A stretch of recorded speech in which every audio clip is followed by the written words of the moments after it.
ഉൽപ്പത്തി പുസ്തകം 3-ാം അധ്യായം 8 മുതലുള്ള തിരുവചനം. ദൈവമായ കർത്താവ് വെയിലാറിയപ്പോൾ തോട്ടത്തിൽ ഉലാത്തുന്നതിൻ്റെ ശബ്ദം അവർ കേട്ടു. സ്ത്രീയും പുരുഷനും ആദവും ഹവായും മരങ്ങൾക്കിടയിൽ പോയി ഒളിച്ചു. അവിടുന്ന് പുരുഷനെ വിളിച്ച് ചോദിച്ചു, നീ എവിടെയാണ്? സുബോധം വീണ്ടെടുക്കുന്നവർക്ക് അല്പം കൂടി സ്റ്റാൻഡേർഡ് ഉള്ളൊരു ബോധം കിട്ടും. അതിൻ്റെ പേരാണ് അവബോധം. സുബോധം എന്ന് പറയുന്നത് ഏറ്റവും തരംതാണ അവസ്ഥയിൽ കിടക്കുമ്പോഴുള്ള ബോധമാണ്. ഞാൻ എവിടെയാണ് കിടക്കണേന്ന് മനസ്സിലായി, ഞാൻ എവിടെ ചെന്നെത്തേണ്ട വ്യക്തിയാണ്, ആ ഒരു ബോധം മാത്രമേ ഉള്ളൂ. അവബോധം എന്ന് പറഞ്ഞാൽ അല്പം കൂടി പ്രാധാന്യം അർഹിക്കുന്ന ഒരു ബോധമാണ്. അല്പം കൂടി ജീവിതത്തെക്കുറിച്ച് ഗൗരവമായിട്ടെടുക്കുന്നവർക്കുള്ളൊരു ബോധമാണ് അവബോധം. നീ എവിടെയാണ്? ആദത്തിനോട് ദൈവം ചോദിച്ചു, നീ എവിടെയാണ്? നീ എവിടെയാണ്? നീ എവിടെ നിൽക്കേണ്ടവനാണ്? എവിടെ നിന്ന് വന്നവനാണ്? ഇപ്പോൾ എവിടേക്ക് പോകുന്നവനാണ്? നീ ഇങ്ങനെ ആവാൻ കാരണം എന്താണ്? നിനക്ക് എപ്പോഴാണ് ഇങ്ങനെ തെറ്റുപറ്റിയത്? അതിനല്പം കൂടി വിശകലനം ചെയ്യുന്നതാണ് അവബോധം എന്ന് പറയുന്നത്. സുബോധത്തിൽ നിന്നും അവബോധത്തിലേക്ക്. എന്തുകൊണ്ടാണ് ഈ അപ്പൻ ഇങ്ങനെ ആയിപ്പോയത്? ഇവിടേക്കാണ് അപ്പൻ ചിന്തിക്കണം. എന്തുകൊണ്ടാണ് ഞാൻ ഇങ്ങനെ ആയിപ്പോയത്? ഈ അമ്മയോട് ഞാൻ എന്താ എപ്പോഴും ഇങ്ങനെ ചാടിക്കയറണേ? എന്തുകൊണ്ടാണ് എനിക്ക് പ്രാർത്ഥിക്കാൻ പറ്റാത്തത്? ഞായറാഴ്ച പോലും പള്ളി പോകാൻ പറ്റാത്തത്?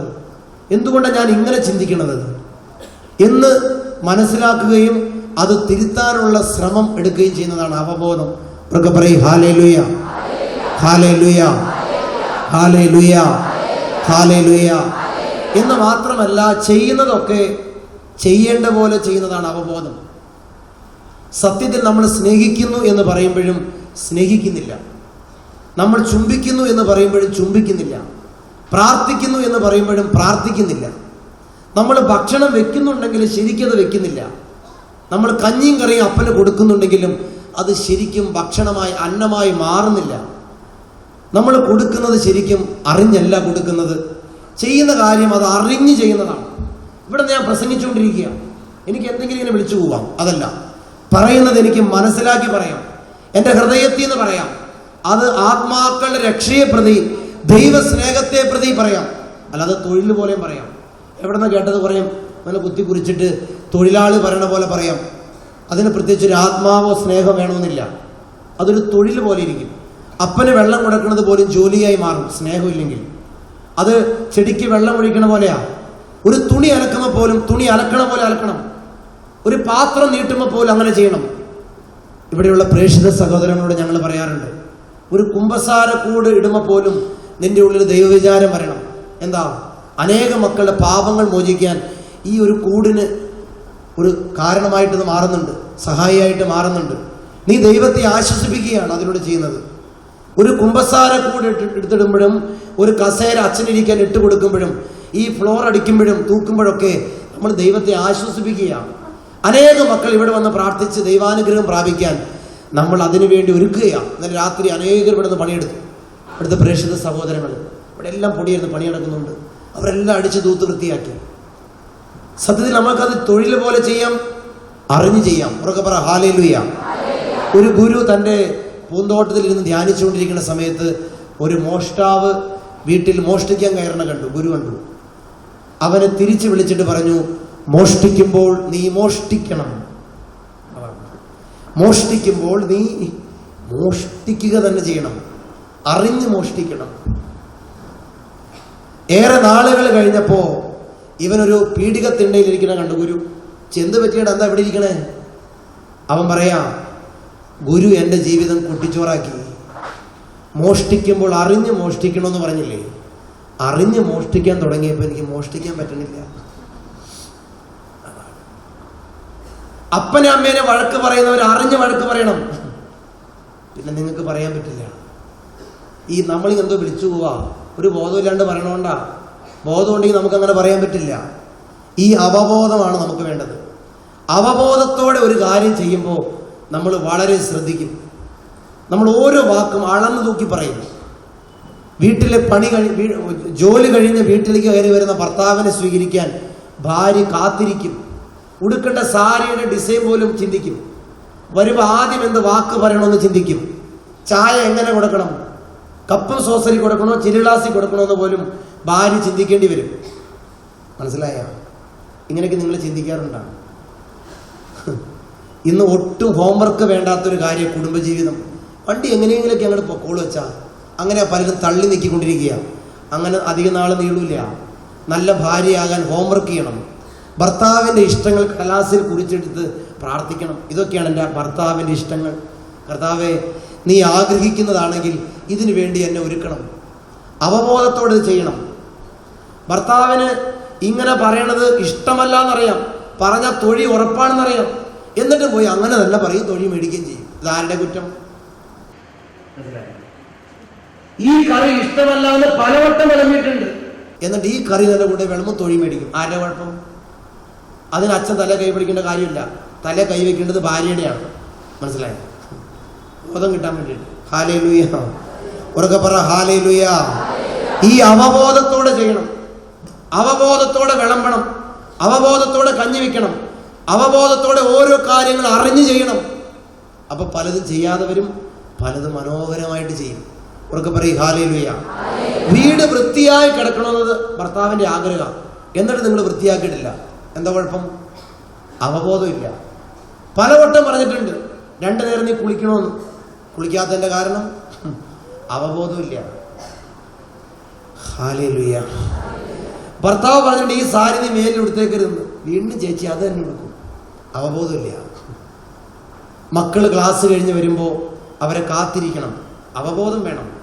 അതിന് ഹോംവർക്ക് ചെയ്യണം. മക്കൾ കഷ്ടപ്പെട്ടാ വരുന്നത്, നിങ്ങൾക്കൊരു വിലയില്ലല്ലേ? അവര് വലിയ ജോലി കഴിഞ്ഞ് വരുന്നവരെ സ്വീകരിക്കണ പോലെ അപ്പനും അമ്മയും സ്വീകരിക്കണം. ദേ വന്നുവല്ലോ വനമാല എന്ന മട്ടിൽ സ്വീകരിക്കണം. മക്കൾക്ക് ഇഷ്ടപ്പെട്ട പലഹാരങ്ങൾ ഉണ്ടാക്കി വെക്കണം. അത് അറിഞ്ഞു കൊടുക്കണം. അല്ലാണ്ട് അമ്മ TV ഓണാക്കി വെച്ച് സീരിയലിലെ പെണ്ണെ നോക്കിയിരുന്നിട്ടല്ല കഞ്ഞി വിളമ്പണം.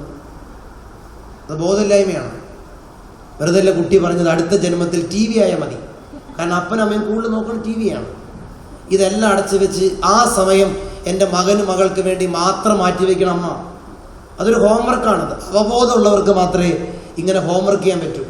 അപ്പം നിങ്ങൾ എന്തോ പണികൾക്കിടയിൽ കുഞ്ഞിന് കാപ്പി വെച്ചു എന്നല്ല പറയേണ്ടത്. മോനെ, ഇന്ന് ഉച്ച കഴിഞ്ഞ് അമ്മയ്ക്ക് വേറൊരു ചിന്തയില്ലായിരുന്നു, മോനും മോൾക്കും ഈ കാപ്പി ഉണ്ടാക്കണം, ഏത് പലഹാരം ഉണ്ടാക്കണമെന്ന് അമ്മ 15 മിനിറ്റ് ചിന്തിച്ചു. അങ്ങനെയൊക്കെയാണ് തട്ടിവിട്ടേക്കണം. അപ്പോഴാ മക്കള് കുടുംബത്തിൽ നിൽക്കുള്ളൂ. അല്ലെങ്കിൽ വഴി കൂടെ വിളിക്കുന്നവരുടെ കൂടെ ഇറങ്ങി ഓടും. സൂക്ഷിക്കേണ്ട കാലമാണ്. ഹല്ലേലൂയ. ഉറക്കെ പറ ഹല്ലേലൂയ. അതുകൊണ്ട് കഞ്ഞിയും കറിയും വെക്കുമ്പോൾ അറിഞ്ഞു വെക്കണം. മക്കളോട് പറയണം, ഇത് അമ്മ നിനക്ക് വേണ്ടി ഉണ്ടാക്കിയത്, ഇത് അപ്പം നിനക്ക് വേണ്ടി ഉണ്ടാക്കിയത്, ഇത് അമ്മ നിനക്ക് വേണ്ടി മേടിച്ചത്. ഇടയ്ക്കൊരു നാരങ്ങ മിഠായി മേടിച്ചു കൊടുക്കുന്നേ വലിയ ചിലവൊന്നുമില്ല. ഇന്നാളൊരു ബിടെക്കുകാരി പെണ്ണ് ഒരുത്തനോട് ഇറങ്ങി ഓടിയത് നാരങ്ങ മിഠായിയുടെ പേരില്ല. നിങ്ങൾ ചിരിക്കണം. നാരങ്ങ മിഠായിക്ക് പോലും ഇത്രയും പവറുണ്ട്. മനസ്സിലായോ? സ്തോത്ര കാഴ്ച നാരങ്ങ മിഠായിക്കുള്ള പണം മാത്രം ഒന്ന് മാറ്റി വയ്ക്കുക. അത് മാത്രം മാറ്റി വയ്ക്കാവോ? എൻ്റെ പോണ വഴിക്ക് പിള്ളേർക്ക് നിന്നൊരു മിഠായെങ്കിലും നിങ്ങൾ എല്ലാവരും മേടിക്കണം. ഭർത്താവിന് ഇഷ്ടപ്പെട്ട ഒരു ഷർട്ടൊക്കെ ഇടയ്ക്ക് എടുത്ത് കൊടുക്കണം, നല്ലതാണ്. ഭാര്യയ്ക്കൊരു സാരിയും ഒരു ചുരിദാറൊക്കെ ഇടയ്ക്ക് മേടിച്ചു കൊടുക്കണം, നല്ലതാണ്. ഇടയ്ക്ക് മുഖത്തോക്കി പറയണം, നീ എന്തൊരു സുന്ദരിയാ, ചേട്ടനെ പോലെ ഇത്രയും സുന്ദരനായ ഒരാൾ സിനിമയെ പോലും ഞാൻ കണ്ടിട്ടില്ല. വേറെ ഒരു ഡയലോഗ് അടിക്കാൻ വല്ല ചിലവുണ്ടോ? ഒരു ചിലവില്ല. ഹല്ലേലൂയ. നിങ്ങൾ ശരിക്കും ആ വ്യക്തിയെ സ്നേഹിക്കുന്നുണ്ടെങ്കിൽ അവളായിരിക്കും ഏറ്റവും സുന്ദരി, അവനായിരിക്കും ഏറ്റവും സുന്ദരൻ. സ്നേഹിക്കാത്തത് കൊണ്ടാണ് ഭാര്യയുടെ സൗന്ദര്യം ആസ്വദിക്കാൻ പറ്റാത്തത്. ഈ അവബോധം ഇല്ലാത്തത് കൊണ്ടാണ് ഭർത്താവിനെ ക്രൂരനായിട്ട് കാണുന്നത്, കാണാൻ ഒരു ശരിയില്ലെന്ന് തോന്നണത്. ഹല്ലേലൂയ. ഉറക്കെ പറ ഹല്ലേലൂയ. സ്നേഹിച്ചു തുടങ്ങിയാൽ പിന്നെ നന്മ മാത്രമേ കാണൂ. അല്ലെങ്കിലോ? അതെ. നിങ്ങൾ ഏറ്റവും കൂടുതൽ ജീവിത പങ്കാളിയെ, മക്കളെ, ഭാര്യയെ, ഭർത്താവിനെ കുറ്റം പറയുന്ന വ്യക്തിയാണെങ്കിൽ ഉറപ്പിച്ചോ, നിങ്ങളുടെ ഉള്ളിലൊരു തരി സ്നേഹമില്ല. സ്നേഹം കൂടിയാൽ കുറ്റം പറയാൻ പറ്റില്ലല്ലോ പ്രിയമുള്ളവരെ. ഹല്ലേലൂയ. ഈ ലോകത്ത് അങ്ങനെ നോക്കിയാൽ നമ്മളെ കുറ്റം പറയാത്ത ഒരാൾ മാത്രമേ ഉള്ളൂ, അത് ഈശോയാണ്. ഒരിക്കലും കുറ്റം പറയില്ല, കരയും, കുറ്റം പറയില്ല. നിങ്ങൾ ചിന്തിച്ചില്ല, എത്രയും തെറ്റ് ചെയ്തിട്ട് എനിക്കൊരു കുറവില്ലല്ലോ, എല്ലാം തരുന്നു. കാരണം കർത്താവിന് കുറ്റം പറയാൻ അറിയില്ല. കാരണം ആ ഉള്ളിൽ നിറയെ സ്നേഹമാണ്. നമുക്ക് അങ്ങനെ ഒരു ഹൃദയം വേണം. ഹല്ലേലൂയ. നല്ലൊരു അമ്മയ്ക്ക് പോലും മക്കളെ കുറ്റം പറയാൻ തോന്നില്ല, അല്ലേ? ക്ലാസ്സിൽ നിന്ന് വരുന്ന കുട്ടി മഴ നനഞ്ഞ് വീട്ടിലേക്ക് ഓടി വരാം. ചിലപ്പോൾ എന്ത് ചെയ്യും? അപ്പം പിടിച്ച് തൊഴിക്കും. എടാ നിനക്ക് കുടയെടുക്കാൻ പറഞ്ഞില്ലടാ, മഴ നനഞ്ഞ് വന്നിരിക്കണം, പനി പിടിച്ച് എൻ്റെ കാശ പോണത്. അപ്പം തൊഴിക്കും. ചേട്ടനും ചേച്ചി പറയും, നിനക്ക് ആ മഴയത്ത് അവിടെ ഇടയിൽ കയറി നിൽക്കാറുന്നില്ലേ? അമ്മ പറയും, ഈ മഴയ്ക്ക് ഇത്തിരി വൈകി വരാമായിരുന്നില്ലേ? കണ്ട, ഡയലോഗ് മാറുമ്പോൾ എന്തൊരു മാറ്റല്ലേ. ഹല്ലേലൂയ. സത്യത്തിൽ നമ്മൾ വർത്തമാനം പറയാത്തവരാണെങ്കിൽ ഇത്രയും വഴക്കോ പ്രശ്നമോ വീട്ടിലുണ്ടാവില്ല. പല ചേച്ചിമാരും, ഏറ്റവും നല്ല ചേച്ചിമാരും പല ചേട്ടന്മാരും വിശുദ്ധരായ പുണ്യവാളന്മാരായിട്ട് മാറും. സത്യത്തിൽ നമ്മൾ ഓർക്കണം, ഇടയ്ക്ക് നിങ്ങൾ പ്രാർത്ഥിച്ച് നോക്കുക, ഒരു മാസത്തേക്ക് കർത്താവേ എൻ്റെ ശബ്ദം പോകട്ടെ എന്ന്. കുടുംബം ഇത്രയധികം സമാധാനം അനുഭവിക്കുന്ന ഒരാഴ്ച കാണില്ല, ഒരു മാസം കാണില്ല. കുടുംബം, ഇടവക മുഴുവൻ സമാധാനം. ഹല്ലേലൂയ. സമാധാനത്തിന് നോബൽ പ്രൈസ് നിങ്ങളുടെ കുടുംബത്തിന് കിട്ടും. നിങ്ങൾ അങ്ങനെ ചിന്തിച്ചിട്ടുണ്ടോ? നിങ്ങൾ ഒരാഴ്ച മിണ്ടാതിരുന്നാൽ നിങ്ങളുടെ വീട്ടിലുള്ള സന്തോഷമായിരിക്കും, ദുഃഖമായിരിക്കും. ചിലർ സംസാരിക്കാതിന് നമുക്ക് സങ്കടം തോന്നും. ഈ അമ്മയുടെ ചിരി പോയല്ലോ, ഈ അമ്മ ഒന്നും മിണ്ടണില്ലല്ലോ. അമ്മ മിണ്ടിയില്ലെങ്കിൽ വീട് ഉറങ്ങിപ്പോന്ന് പറയുന്ന മക്കളുണ്ട്. ചേച്ചി മിണ്ടിയാൽ അതല്ലേ. പ്രൊട്ടസ്റ്റന്റ് പയ്യനെ സ്നേഹിച്ച പെൺകുട്ടി, അവൾ പറഞ്ഞു, അമ്മേ നരകമുണ്ടെന്ന് മാത്രം അവൻ വിശ്വസിക്കണില്ല, ബാക്കി എല്ലാ കത്തോലിക്ക വിശ്വാസങ്ങളും അവൻ വിശ്വസിച്ചു. അമ്മ പറഞ്ഞു, മോൻ എന്തിനാ പേടിക്കണേ, ഒരാഴ്ച ഇവിടെ വന്ന് നിൽക്കട്ടെ, പിന്നെ പഠിപ്പിക്കേണ്ട കാര്യമില്ല. ഹല്ലേലൂയ. ഉറക്കെ പറ ഹല്ലേലൂയ, ഹല്ലേലൂയ, ഹല്ലേലൂയ, ഹല്ലേലൂയ. അവബോധമില്ല, നമുക്ക് ബോധമില്ല. സമ്മതിക്കണം. എനിക്കും നിങ്ങൾക്കും ബോധം നഷ്ടപ്പെടുമ്പോഴാണ് നമ്മളിങ്ങനെ അനാവശ്യ കാര്യങ്ങൾ ചെയ്ത് കൂട്ടുന്നത്. വെറുതെ ഡയലോഗ് അടിക്കും, വെറുതെ പറഞ്ഞു കൂട്ടും, വെറുതെ പ്രശ്നങ്ങൾ ഉണ്ടാക്കുക. ചെയ്യുന്ന കാര്യങ്ങൾ അറിഞ്ഞ് ചെയ്യാതിരിക്കുക, മനസ്സുകൊണ്ട് പ്രാർത്ഥിക്കാതിരിക്കുക, ഹൃദയം തുറന്ന് കല്ലേലെ വിളിക്കാതിരിക്കുക. എനിക്ക് നാണം തോന്നാറുണ്ട്. വെള്ളിയാഴ്ച പോലെ ഈ കാറാപ്പുമായിട്ട് വെള്ളം തളിക്കാവുന്ന ചില ചേച്ചിമാരിങ്ങനെ, എന്ത് കാര്യമുണ്ട്? പ്രതിമ നിൽക്കണ പോലെ നിൽക്കും, ഒരു കാര്യമില്ല. പ്രാർത്ഥിക്കുമ്പോൾ ഉള്ളറിഞ്ഞ് പ്രാർത്ഥിക്കുക, ഹൃദയം തുറന്ന് സ്തുതിക്കുക, ക്ഷമിക്കുമ്പോൾ ഉള്ളറിഞ്ഞ് ക്ഷമിക്കുക. ഈ പഴയ ലുത്തിനികൾ വീണ്ടും വീണ്ടും പാടുന്നവരുണ്ട്. ക്ഷമിച്ചു എന്ന് പറയും, എന്നിട്ട് എന്തെങ്കിലും ഒരു പ്രോബ്ലം വരുമ്പോൾ പഴയത് മുഴുവൻ കുത്തിപ്പോകും. എന്നാലും ഇയാളെനിക്കറിയാം, എന്നെ കെട്ടിക്കുന്നൊക്കെ കാണിച്ച കാര്യങ്ങളൊക്കെ എനിക്ക് അറിയാടോ. കണ്ട, ഇതാണ് ബോധമില്ലായ്മയുടെ ഏറ്റവും പ്രധാനപ്പെട്ട പാഠം. ഈ കഴിഞ്ഞത് വീണ്ടും വീണ്ടും കുത്തിപ്പൊക്കിക്കൊണ്ടിരിക്കും, അവബോധമില്ല. അവർക്ക് പറയും ഹല്ലേലൂയ, ഹല്ലേലൂയ, ഹല്ലേലൂയ. നമുക്ക് എന്ത് ചെയ്യാൻ പറ്റും? സുബോധം വേണം, അവബോധം വേണം. ഇത് രണ്ടിനും വേണ്ടി മാത്രം ഒന്ന് പ്രാർത്ഥിക്കുക. തിരിച്ചു പോകുമ്പോൾ അങ്ങനെ പ്രാർത്ഥിക്കണം. ചില കാര്യങ്ങളിൽ നിന്ന് തിരിച്ചു പോരണം. ഇപ്പം കിടക്കുന്ന സ്ഥലം പോരാ, ശരിയല്ല. ഇപ്പം സംസാരിക്കുന്ന രീതി ശരിയല്ല. ചില ബന്ധങ്ങൾ, ഇഷ്ടങ്ങൾ, പെരുമാറ്റങ്ങൾ മാറ്റണം. എൻ്റെ ഭാര്യയോട് എനിക്ക് അല്പം കൂടി നന്നായിട്ട് പെരുമാറാൻ പറ്റും. അവബോധത്തോടെ ചിന്തിക്കണം. അതിന് ഞാൻ ഹോംവർക്ക് ചെയ്യും. എൻ്റെ മക്കളോട്, സഹോദരങ്ങളോട്, ബന്ധുക്കളോട് അല്പം കൂടി നന്നായിട്ട് ഞാൻ പെരുമാറണം. തിരുത്തണം. ജീവിതത്തിൽ തിരുത്തലുകൾ വരാത്ത വ്യക്തി സുബോധമില്ലാത്ത വ്യക്തിയാണ്.